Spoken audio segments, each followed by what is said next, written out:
ladies first. So, Susan. Sure. Hi, I'm Suzanne Greenfield. I work for Priceline Group. I'm guessing most of the people in the audience know us, but just for those who don't, we're a 70 billion market cap company. Started off about 20 years ago as Priceline.com, and through a series of acquisitions and tremendous amount of organic growth through the years, now also own Booking.com, Agoda, which is a big OTA in Europe, Agoda, big in Southeast Asia, rentalcars.com in Manchester. In the US, we also own Kayak, and we've moved into not just travel, but also the restaurant technology by owning OpenTable. And we've also done a tremendous amount of investing around the world. In China, we have a large investment in Ctrip, the largest Chinese online travel player, and we've done investments as well in South America, and basically everywhere. I work at the group level at our corporate arm, and my group is responsible for global strategy, investments, M&A, and then we also help liaise business development relationships and partnerships. Thank you. Gadi? Hi, I'm Gadi Moore. I'm the general manager of Amadeus in Israel. Amadeus, for those who are not aware, is the largest IT group within the travel industry. We are covering three major areas. The distribution, we are going to talk about it a little bit.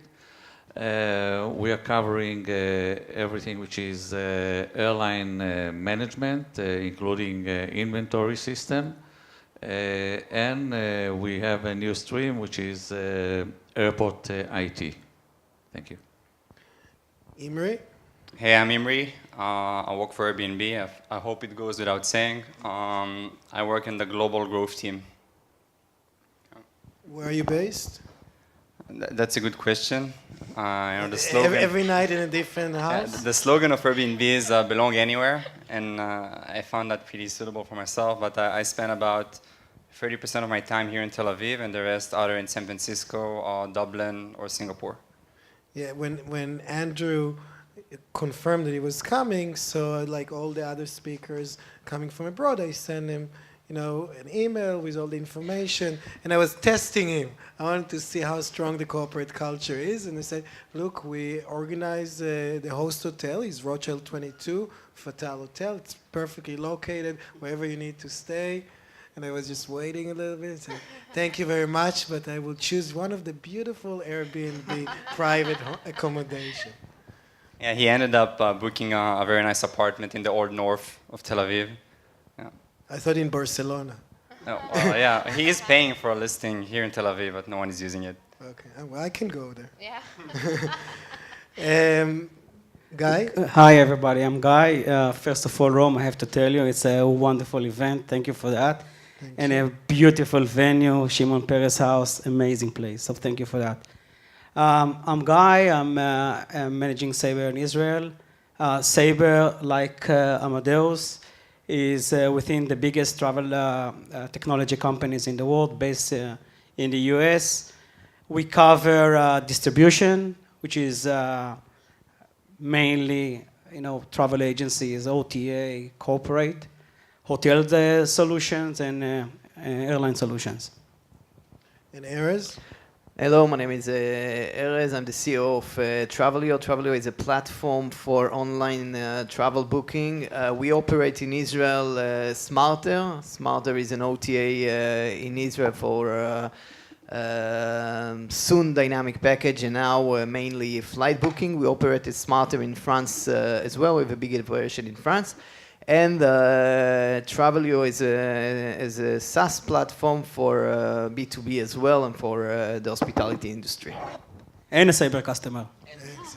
I just want to say everybody is like a competitor, but also a customer. It's like this big family that you don't understand. Is it my niece or my neighbor or everybody or my cousin? So except for Amadeus and Sabre, I'm assuming that No, we are best friends. Best friend. I didn't say you're not best friend, but you're not each other cousins. Publicly speaking, we are best friends. Very good. Why behind closed door you are not best friends? Sorry? Behind closed door you just kill each other? allow me not to comment on that. Okay. So the travel distribution industry has been going recently through major changes. On one hand, massive consolidation. The most recent one we've seen was more from the Expedia group. The last big acquisition was Expedia purchased VRB HomeAway, which is, to whoever, the presence in Israel is not as big, but it's a big private accommodation, a bit different than Airbnb. What they do is mainly second home, vacation homes, and it's not like I have a house in Tel Aviv and I want to rent a room.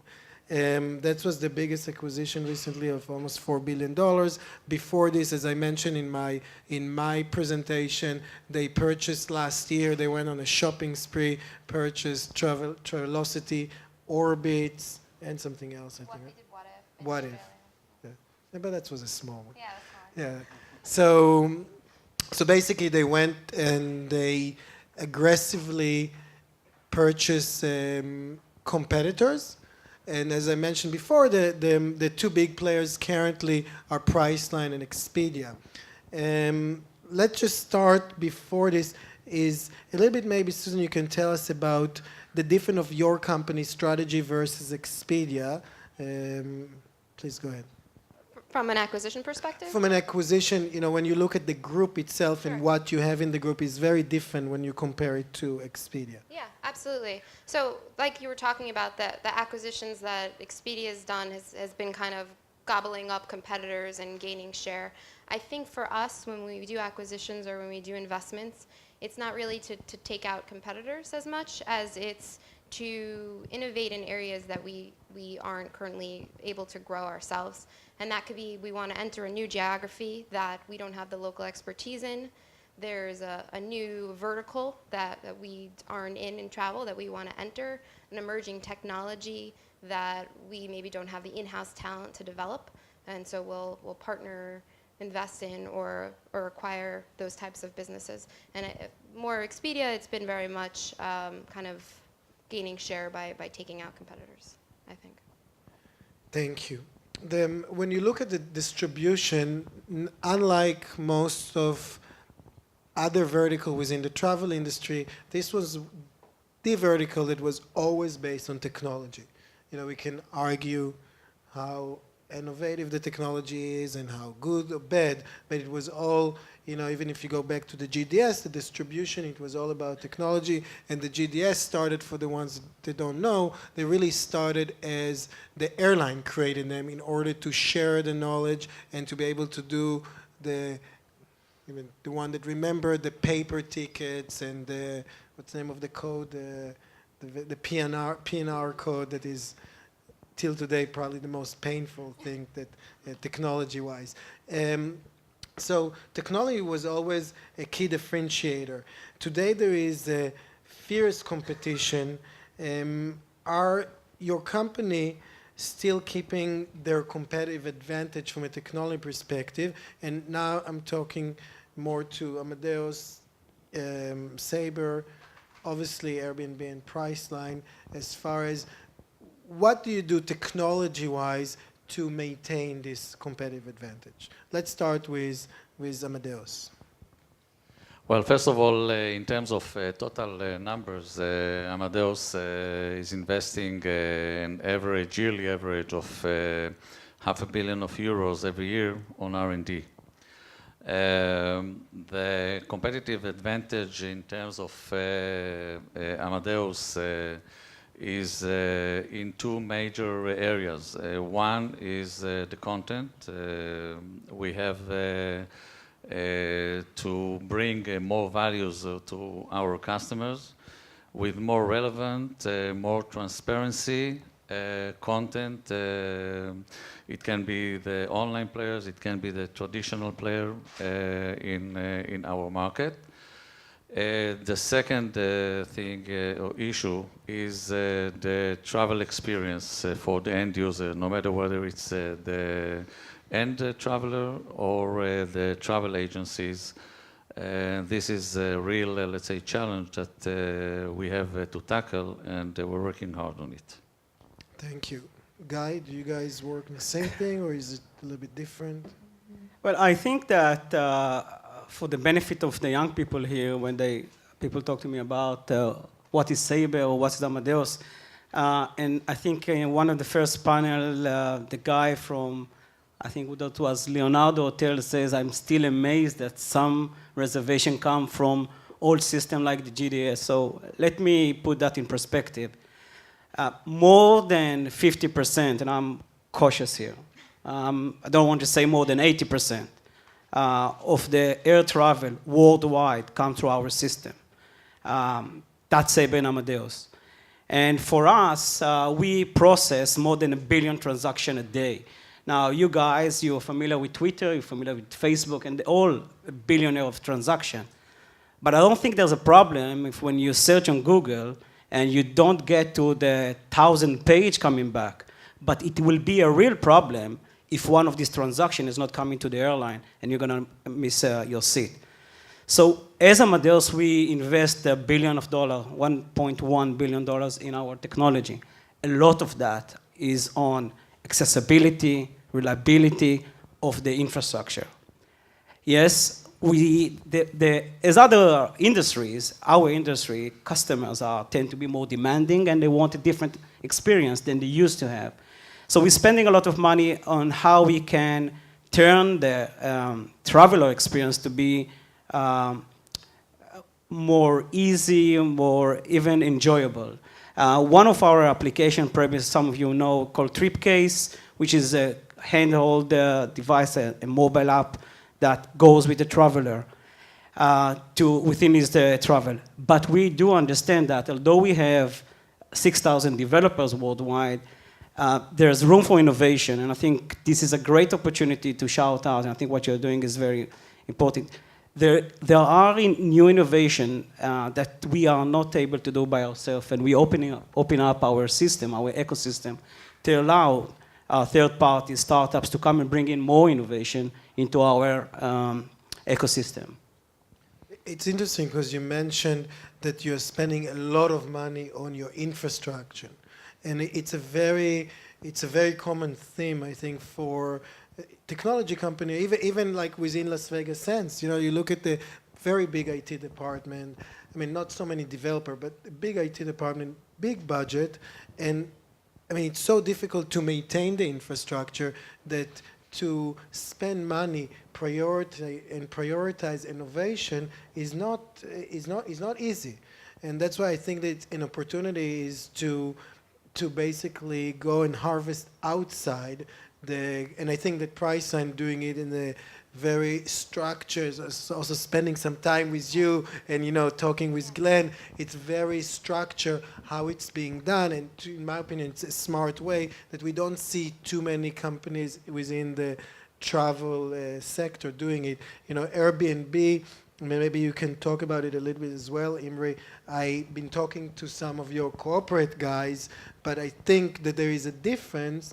First of all, you guys consider yourself still as a startup, which means I'm a startup and I'm going to go to other startup to help me do innovation. And then I think the feeling that I got was we are in Silicon Valley, everything is happening here, I don't need to go anywhere else. And it's an attitude that I've seen from different organizations within the travel industry, especially in the US, which I was surprised because it was an easier sell or conversation to speak about Israel as a place to find new technology versus about Silicon Valley, because they say, what can you do for us that we cannot do? Some of them right, some of them don't, because I mean Priceline and probably Airbnb, right. Hilton and Marriott, probably wrong, because it's not, you need to build you need to be committed to it, you need to have your organization really open to this stuff. So, Imre, can you tell us a little bit about what kind of things you are doing on the technology side that you're aware of it, except for the obvious, transactional stuff? Yeah, we have raised some capital in the past year or so, if you follow the news, and that's an intention to do some M&As, but we haven't done so much so far. Something, right? Trips for real, or? Yeah, so a good one. So right now we have the core business, which is of course the accommodation, and now we're at a stage where we want to start getting into new businesses across travel, and I think this is a space where we're going to maybe consider doing some acquisitions. Just to stay with you, you know, we look at Airbnb, and we recently heard the news about New York and some other. Airbnb is facing pressure from, you know, some of it might be from different countries, from the hotel lobbies, some of it is just regulatory, some of it can be from local resident. I mean, and I'm not here to discuss the right or wrong. My question to you is, do you guys see any, do you have any needs, or are you looking for any solution that maybe can address specific regulatory issues? Regulatory issue or a community or social impact that Airbnb is causing? Yeah, that's a very good question. You know, at Airbnb, we proved already that we provide a lot of value both to our guests, to hosts, neighborhoods, communities, and the cities. If you take Tel Aviv, for example, you know, most of the hotels are probably right by the beach, right? Harkon Street or Neve Tzedek or Rothschild Boulevard. But Airbnb, you have them everywhere. You have them in Jaffa, Hatikva, the Old North of Tel Aviv, Chulon, Bat Yam. You have them everywhere. And people who stay at those listings, you know, they're going to buy some coffee at the local coffee shop in Java. They're going to eat at the local restaurants. So we're actually, you know, spreading the economical value across a lot of spaces where the traditional hotels won't do. Now, the problem is that we operate in 34,000 cities globally. Now, obviously, there are different rules between each city, and also different rules between neighborhoods, and sometimes different rules between different buildings.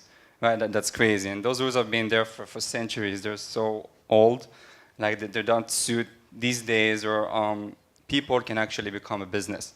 So it would be pretty hard to find a technological solution that, you know, one size fits all that we can launch globally. But there are some technological developments that can help us, you know, meet some of the needs. For example, tax collection to provide to the city, some things around insurance, so all this kind of stuff. Yeah. Which is basically fintech solutions. And yeah. From insurance, you're talking about the traveler insurance or the owner insurance? Could be both. Yeah. Okay. Erez, so tell us a little bit about what kind of solution do you provide to actually the hotel, the supplier, that give them back some of the control, or give them more value in their distribution and the selling mechanism? I think that if we are analyzing today's situation, it's nice for an hotel to say, okay, Booking.com or Expedia are taking too much of my revenue. That's good. But if you are not giving the same added value, or at least approaching the added value that OTAs are giving, so there's a big chance that the client will stay with the OTA and only use your hotel website to check whether it's close to activities, or see the photo of the hotel.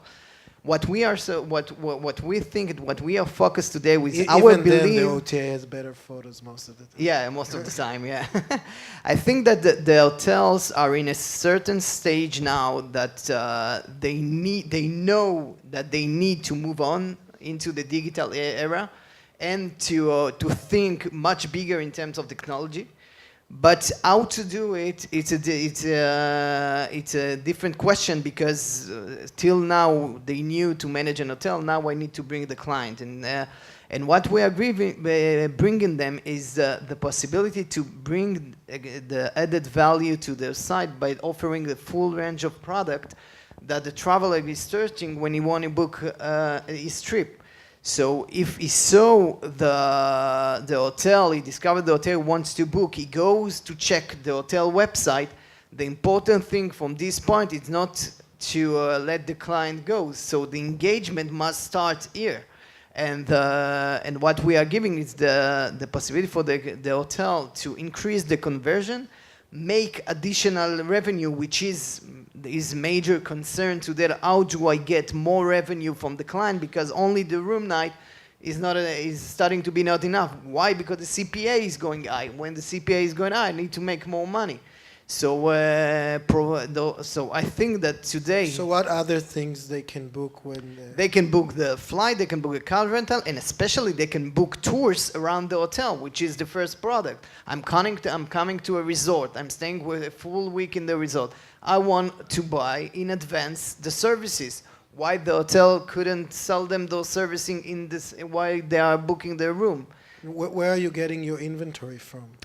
We are connected to direct, so of course, flight, cars, etc. So everyone who's sitting here are providing the services. But what we are trying to give is the local experience, because when you are going to a hotel in a specific area, and you can find an expert of the destination or someone who can give you his own experience inside, it brings a real added value. So what we are trying to give, in addition to the direct connection with the services, we are trying to give the experience of locals that will be able to assist you when you're on site. So how do you do it? So I come to Tel Aviv, for example. Let's say I'm Fatal Hotels, and now I want to book a tour. So what is your technology? Do you go and contract all the different tours in Tel Aviv? We are connected to the different wholesaler and the different systems that are offering those product and those services. And then we have an area, in each area, we have area managers that are going to look for those travel experts or guides that will enter to our platform their knowledge, and then we connect directly the traveler with them. Perfect. So, looking at what happened, we start talking a little bit before about some of the mergers and acquisition. And when you look at your company and what they've done so far, and obviously you can share with us only what you're comfortable with and what is public, but to me it's important for the audience, especially the startups in the audience, to understand what the industry on the technology side is looking as the next thing. And I'm not talking about merger of like Expedia buying Travelocity. I'm talking about what kind of technologies or solution your companies are looking to add to their current, tool sets or the current offering. Let's start with the obvious, Susan. Sure. So I think one of the biggest areas for us when we think about staying innovative, staying relevant, continuing to invest in technology is personalization. So we want consumers to, and I think consumers are starting to expect it, to come to our site, and we have so much data on them. If someone's always booking a $200 hotel room on our site, if we're showing them a $1,000 room, they're going to get annoyed. Or if every month they take a trip to New York, we should learn to expect that they're going to take a trip to New York and tell them that the hotel they always stay at is filling up and they should book now, or remind them to book their hotel. There's so many different things that we can do.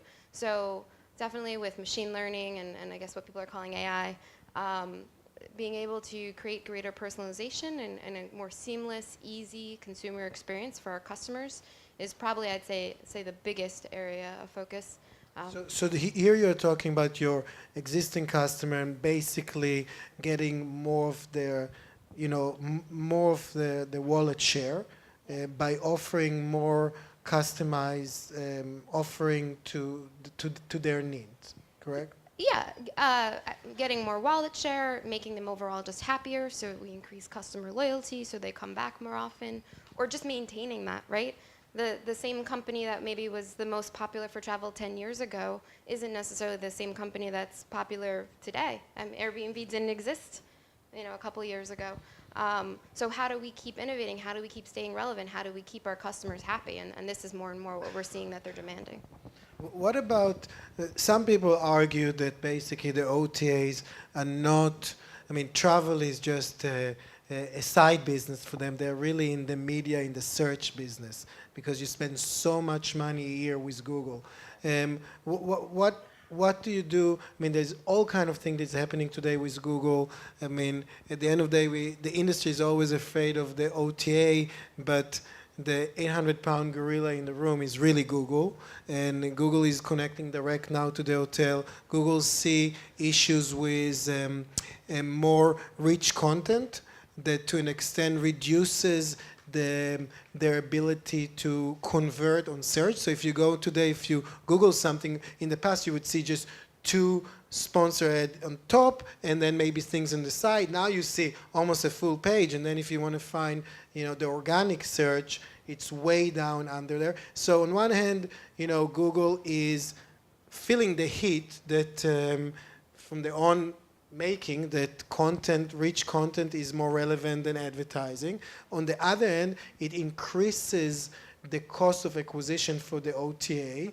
And then the question, I read some article that maybe one day, Google going to try and buy Expedia, but first they will make sure they suffer so much that the stock price is going to go down, so then it's cheap to buy. And they can do it different ways. So again, I just want to talk, if you can share with us, obviously it's a huge expense for you. So from a technology perspective, I've talked to somebody just I was coming up to this session about bot technology to see what is fraud, what is real, and I think they've been talking to you. We partner with that company. Yeah, exactly. Yeah, he was telling me. I was so disappointed that I did not introduce him to you. He told me I already talked to Glenn and all. But tell us a little bit about, it seems that it's becoming a real issue. It's not $1 billion question, it's like the $5 billion question. Well, first, like you said, we're always trying to optimize our algorithms for bidding, for marketing. Google is Google. We can't control what they do. We can just control what we do. So we're always trying to become more efficient and find ways to bid more efficiently, like what you mentioned with, getting rid of the bots that might increase your spend per click. Then there's two elements to marketing. The bots, for the one that are less technical, are, normally you pay for traffic, so they are mechanical bots that just go and generate basically fake traffic, so it's not real people going there, and then the advertising are paying more money for this. And at the end of the day, it's important for the hotelier and the people from the industry to understand, because at the end of the day, you guys paying more for it, because it's a pass-through in some shape or form. So there's 2 elements to when we think about ROI of marketing spend, right? There's how much we had to spend on Google, and we don't have full control over rising costs if Google chooses. The other is how good the conversion is on our site.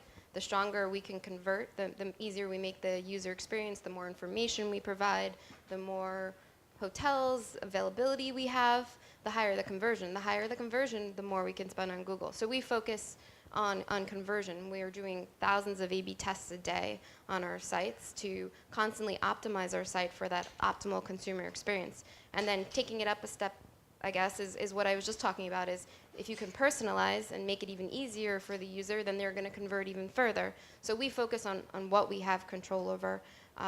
The other thing, which is hard to do in travel, but we try to do is by creating this great consumer experience, and Airbnb does as well, is loyalty.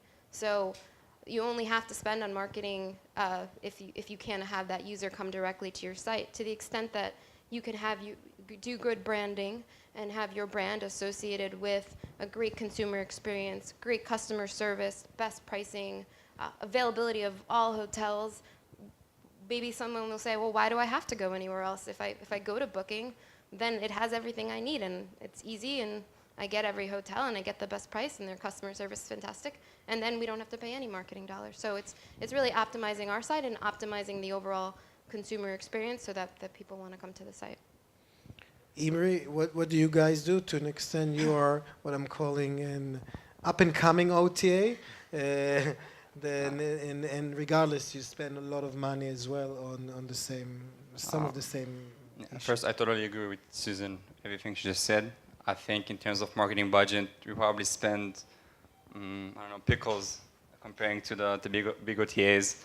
The biggest driver for acquisition is word of mouth and making things viral. And in order to do that, we really need to provide that 5 stars experience for our guests. It's even more than that. It's about exceeding guest expectations, right? And that's what we try to do in every single trip. So I guess It's an interesting point because in hotel school they used to teach us, and I was trying to explain it like with Las Vegas Sands. They always, I talk a little bit about it when I talk about TripAdvisor and word of mouth. They always taught us that the most effective advertising is word of mouth. All of a sudden, social media came in and trying to explain people. I mean, this is word of mouth. It's just that my mouth or my word echo way got more bigger. than Yeah. just in my living room. And you guys are doing it to an extent. For you, it's a much smaller problem than a price line because you're not as dependent. However, to do what you're doing in a scalable way, you need technology. And you need a solid technology, easy to use, et cetera, et cetera. So, sorry, so go ahead and tell us what technology I think what you I'm use saying or is you that need. the strategy is to keep people happy so that they can tell their neighbors and their friends and everyone about how great Airbnb is. We have a great referral program. We have actually a department which is their job is to make our customers happy. So for example, if you chat with your host that you're traveling for your honeymoon, then we're going to let your host know, like the host going to know that you're traveling for a honeymoon, and then they're going to surprise the guests, stuff like that. So what kind of tool, and again, you need for this technology because of the scale. Right, If it was a that's true, small, yeah. if I just had 3 Yeah. houses, then it's fine. But so what kind of solution you're looking for? Because to an extent, you're saying it's a hybrid between CRM and communication, and your product is dependent on me as the host. So you need to help me become a better host in order for my success become your success. So what kind of tools, I mean, you give your host or you're providing or you're looking for to give the host to improve that experience? Well, we give them tools, firstly, to provide a lot of content about the listing, about their neighborhood, their services, if they're offering any. One thing we notice is a big trend is now people would like to try it before they buy it. So before they actually make the booking, they talk to the host, hey, how is the neighborhood? How is your apartment? They read the reviews and everything. So we give a lot of technological tools for the hosts. First to communicate with the guests, to provide content about the listing, about the neighborhood. Yeah. What about pricing? Because pricing is becoming an issue. I've seen few of them. I actually talked to some company working with Airbnb and talking to you because it seems, so I'm a user of a different company that we moved back from the US, and we have some places that I actually ran through VRBO that did not make it to the panel. But part of the issue, so I'm not the typical host, and it's a condo hotel and stuff, but I found it that from a pricing perspective, my background is revenue manager, it's a little bit easier, but if you don't have it, it's quite difficult to understand how you should price it, shopping, the environment at what given time. I've seen some technologies from Silicon Valley, actually, that are trying to address it in different ways. Some of them really giving this information. Some of them are trying to provide you guys information to talk with your investors to understand really. With the hotel, you have the STAR, the Smith travel report. With you guys, still there are no solution. So what do you do on that area? That's not exactly true. If you decide tomorrow to leave VRBO and switch to Airbnb and you go to list your space, you're going to see that we have what we call smart pricing tool. And I think we had a pretty big investment in R&D in developing this smart pricing tool, which basically takes into calculation a lot of factors such as seasonality, the home, the apartment that you have, how many people can you host, the neighborhood, pretty much a lot of factors, and it recommends the right price for you. Thank you. I don't have to switch. I can try both. By the way, Booking.com also has a tool in their extranet for hotels and For hotels. no, and we have actually a ton of. You guys know, we have maybe equally as many apartments, at least in Europe, as Airbnb on Booking.com too. So we very much are also moving into the apartment single accommodation space and building a tremendous amount of technology tools to help hosts price their product, list their product. In the spring, we launched Booking Messages. It's a messaging platform. It allows the host, it's really simple. It just allows the host to speak directly with the customer, everything from when they're coming. And we've developed an internal translation tool. So let's say I was coming to Tel Aviv and my host only spoke Hebrew. Normally, I probably couldn't stay with a host that only spoke Hebrew. I don't speak Hebrew. Well, I can type in English. It translates it to Hebrew for the host. The host types in Hebrew, and then I get it back in English. And so now I can stay at places I would have never been able to stay before. And this host, who maybe really only could have historically hosted Israelis or people who spoke Hebrew, can now have the world, like any consumer, a Japanese, a Chinese consumer, come and stay with them. And it's kind of just like bridging that gap and making the world a smaller place.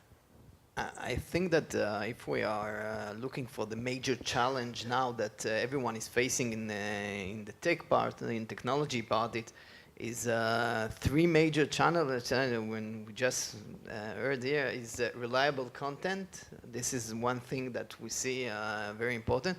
Response time, because in terms of technology, every second count. We are in a new generation. We have a new generation of traveler that wants everything now and immediately. And if it doesn't appear in a second, so they are leaving. So response time. And most important, in my point of view, is data analyze for personalization, is the ability to analyze. And I think that Airbnb is doing very, very good, because if you are entering to in Tel Aviv, they will offer you weekends in 1 hour drive to Jerusalem at the first option, and not immediately offering Tuscany or other destination.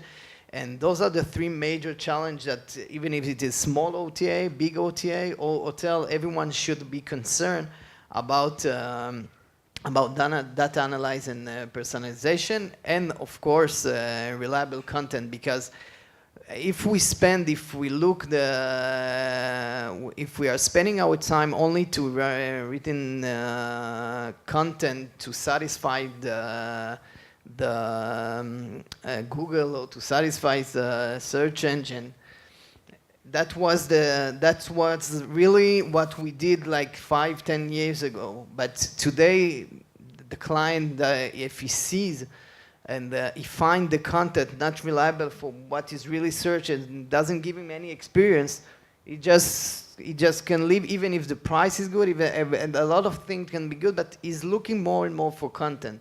And this is another challenge that not easy for a company that needs to now write content for several destinations, thousands of hotels, and apartments. Thank you. Gadi and Guy, let's similar question about the GDSs. So we understand the platform, the traditional platform, and making it stable and supporting it, et cetera, et cetera. What kind of things, technology-wise, your companies are investing in? What kind of, I know both Amadeus and Sabre also have done major mergers and acquisition. So where are you guys heading to from a technology perspective? Let's start with Gadi. Well, we have, let's say, different strategy on different, let's say, layers. Big acquisition, we are looking within the travel industry about, let's say, proven concept and established companies. The latest, the biggest, let's say, acquisition that we had, one is in the area of hotel. It's a new market. It's a US-based company. And last year... Very familiar. Felt the pain for many years. That's Delphi. Yeah. And the recent one was Naviter. It's what is the logic company behind this acquisition, like the new market? It's just like because trying to offer there are services? IT providers within the frame of the travel industry with a niche that Amadeus, let's say, couldn't serve and didn't have the specialty, and we wanted to step in the hotels. We wanted to step in we spoke before about the reach and content. So Naviter is bringing 56 huge low-cost carriers, which enable Amadeus actually to cover really as from full service carriers. 95% of full service carriers are distributed by Amadeus. Acquisition of a company like Navitaire will enable us to have about 60-70% of low-cost carriers in our distribution system. Same as I said with the hotels. Those are the, let's say, the most strategic, let's say. So to summarize it, so you are still investing and improving your toolkit from a distribution perspective, but you're also expanding and offering more services to specifically to hotels, or is it also to airlines? I mean, are you focusing now more on one, both? Both, hotels and airlines, yes. Okay. Another layer is the startups. We have many cases that we were either we went into part acquisition, either to full acquisition with different startup. That we saw the potential. A few of them are in Israel. And the third layer, there are more, but I'm bringing just the highlights. The startup, I must say that Amadeus is probably currently, from what I've seen since I'm here, is the most active in the market, in the local market, working with startups, looking for solution, making the connection. Sometimes some connection I was surprised. Really, why would Amadeus look at this stuff? I mean, and you know. Absolutely. Israel is one of the major places, but we are working worldwide. We're working with different markets, and we're looking for those startups that can be potentially, you know, some of them with disruptive innovation, some of them with, let's say, good ideas. Depends on which level. And what are the other markets that you see that there is a lot of specifically travel tech coming out from? U.S. market, Israel, and in Eastern countries as well. Those are the major markets. What about Spain? Because we had a Spanish tourism office has a company that calls Segitur, I think. I mean, because Amadeus is based in Madrid, part of it, and they have a company, and they are looking for. I was surprised. I didn't know that there is so much startups. I don't know if they are, but at least they are trying to be active in that environment. In as I mentioned, it's really all over the world, but I think that we are much more focused on 2-3 main, let's say, region, which are Israel, Silicon Valley. Within Europe, we started to make it in mainly in Berlin, but as well Eastern countries. And the third layer that we are working is partnership. And we have different modules, as from accelerators up to, let's say, just different layers of agreement on partnership. We introduce our customer to those, let's say, startups. We have a startup that was presented here that we work in different markets. And I think that as a whole, it brings us to, let's say, good results in all those layers. Guy, what do you guys do? Actually, with Sabre, I would have seen some of the opposite, like shedding some companies, like Travelocity originally was a Sabre company. Is the strategy to get away from a B2C environment and provide more services? Yeah, I think, well, Sabre was... Tell us only what you can and more. Okay. Sabre was one of the pioneers, I think, with Microsoft back in 95. I mean, 1995 for the young people here. We started Travelocity.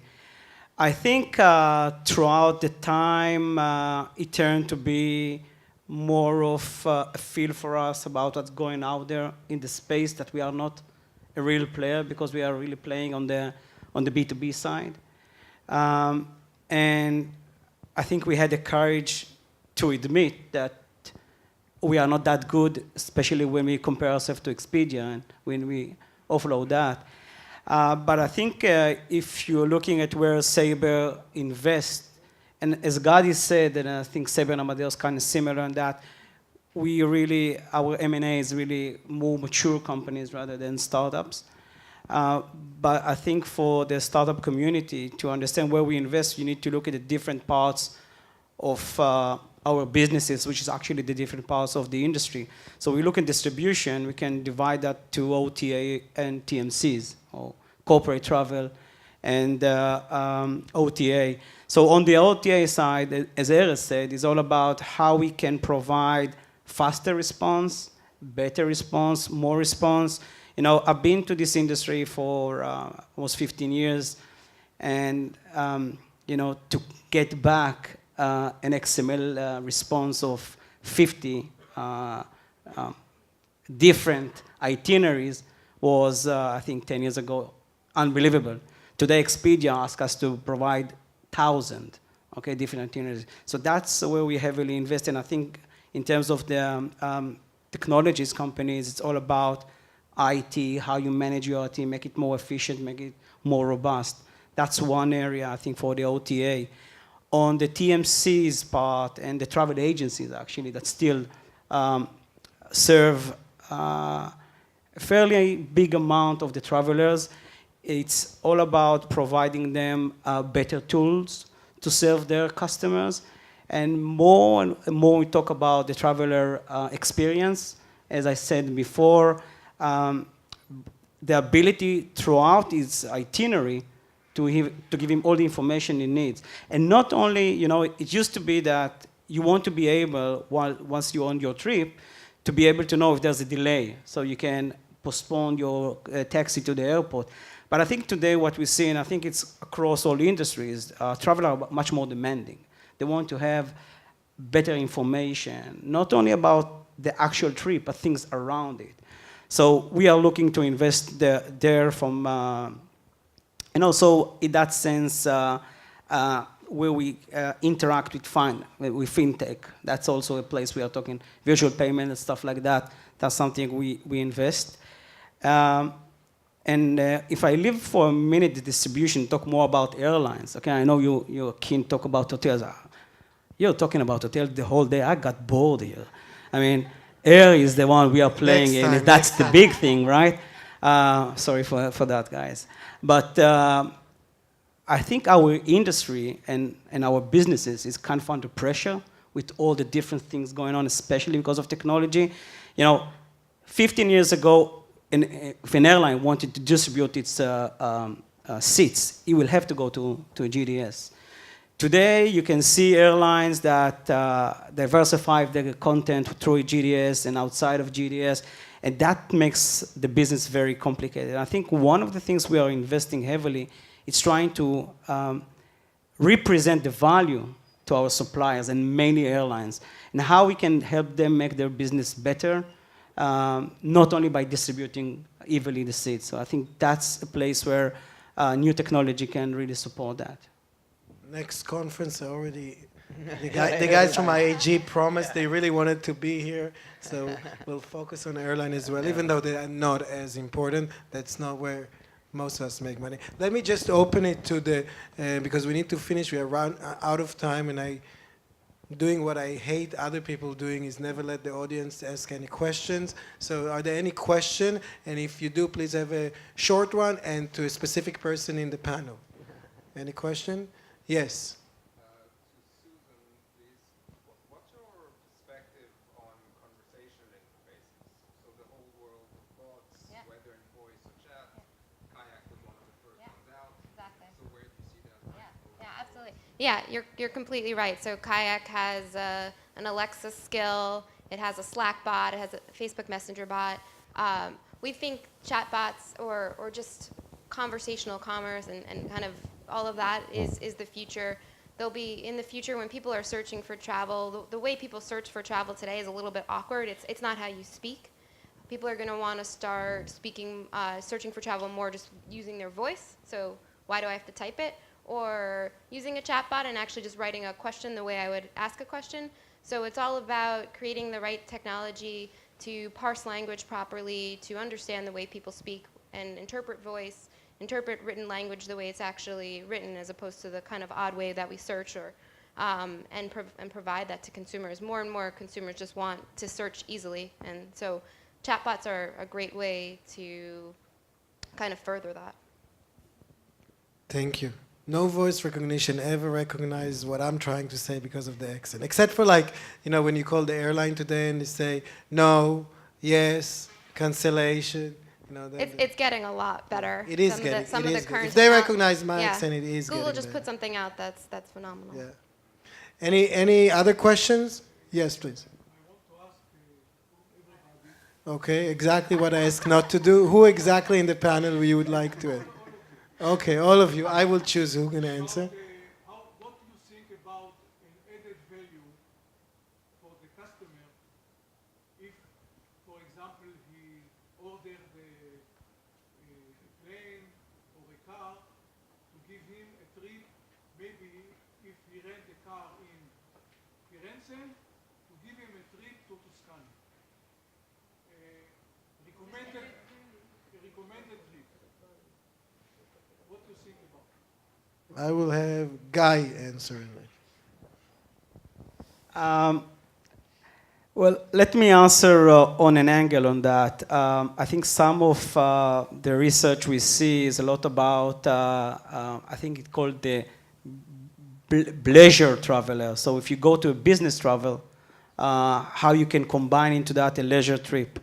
So I think that can be an interesting approach. So if you approach business travelers, if you know they go to Firenze, you offer them a trip, a day tour, excursion. I think that can be a very interesting. And actually, thinking about that, that's what a good travel agency will do. So it's probably working. Can I have a comment here? First of all, it is an important issue, but we have to take into consideration the customer behavior. And according to all of us, I'm sure that the guy will have the same perspective. The average customer is making the flight booking in the first place, which is an average of 6 up to 8 weeks prior to the departure. The hotel bookings are done 3 weeks before the arrival to the destination. That's an average. I mean, of course, that you can find somebody a day before the arrival or 5 weeks, but that's the average. And very few are making whatever we're calling destination, let's say, product booking prior to the departure. So it is a question not only of the product, it's a question of the customer behavior. And it's very, very difficult to change those customer behavior unless we have something which is very unique. I mean, if the same tour costs X and prior to the departure they will have 50% cost saving, maybe that this will be the trigger for pre-booking. However, we have different mechanisms or different tools to work with the different, let's say, entities, startups, and whatsoever, in order to use our data and to promote, let's